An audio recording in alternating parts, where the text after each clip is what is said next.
So every year, more and more basketball shoes are being released. The most popular brands, especially among NBA players and consumers right now, are brands like Nike, Adidas, and more recently Under Armour. But what if I was to tell you that back in 2010, there was a shoe from an unknown brand called APL, which was probably the most talked about and relevant basketball shoe on the market at the time. So before this video starts, a big thank you for 40,000 subscribers. We hit it just after we uploaded the last video. If you guys like this content, subscribe. We're trying to hit 50,000 subscribers by St. Patrick's Day, the 17th of March. And if you have any ideas for videos on this channel, follow me on Instagram. Link is in the description, and send me a DM on there. I do read all DMs, and if I do use your idea, I will give you a shout out. So anyway, now let's get on to the video. The unknown brand, which pretty much shocked the world back in 2010, was APL, which stands for Athletic Propulsion Labs. APL was set up by twins Adam and Ryan Goldston back in 2009, and in 2010 they released the Concept 1 shoe. The Concept 1 shoe featured the load and launch technology, which appeared to actually have springs in the shoe.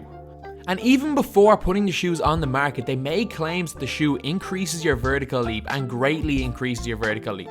At the time, there was no real proof of this, but because of claims that they can enhance performance, they were actually banned by the NBA. While for some people this is a time to give up, being banned by the NBA was the best thing that could have happened to APL. In the 3 days following the ban from the NBA, they sold what they expected to sell in 9 months worth of shoes.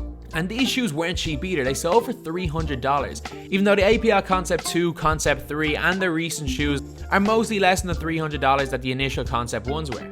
So overnight, APL became one of the most relevant shoe companies in the world. But the big question is, did the load and launch technology actually work? So even though the technology appears on paper that it will make you jump higher, obviously because there's springs in the forefoot of the shoe, but a lot of videos have been made on YouTube comparing the APLs to other shoes, and to be honest, they've been made since the very start, from 7 years ago. And what has been found out that it basically makes little to no difference to vertical leap. And the crazy thing is that you'd more often see someone with a lower vertical leap because of how heavy the shoes are than actually increase their vertical leap because of the technology in the shoes. But at the same time, a lot of people reported to feeling more springy, even though when they actually did tests, it didn't make them jump higher at all. So maybe the load and launch technology was basically a placebo. It made them feel like they were jumping higher, but they actually didn't in reality.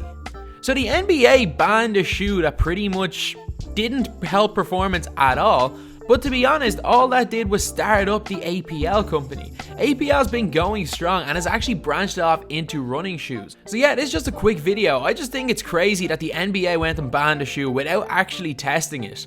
And what should have been a huge setback for the company was actually the selling point. If these shoes weren't banned by the NBA and actually didn't do what they said they were going to do by increasing vertical leap, APL may not be a brand right now, but because of the publicity they gained by being banned from the NBA, more and more people were intrigued by the brand, more and more people wanted to buy their shoes, and it's probably a big reason why they're a successful company today. They've actually even gone into athletic apparel, and it's honestly some of the most overpriced things I've ever seen. Like, they're literally charging $100 for a pair of shorts, but it's 2018, what can you expect? So anyway, that's the video. I just thought this was something interesting. And obviously, if you guys are younger, you might remember when these shoes first came out. Like, I think I was 13 or 14 years old at the time, and it was crazy. They were the biggest thing. Everyone wanted them. Even though, honestly, they did very little, if anything, to improve your vertical leap. So anyway, that's the video. Thanks for watching. Please like, comment, and subscribe.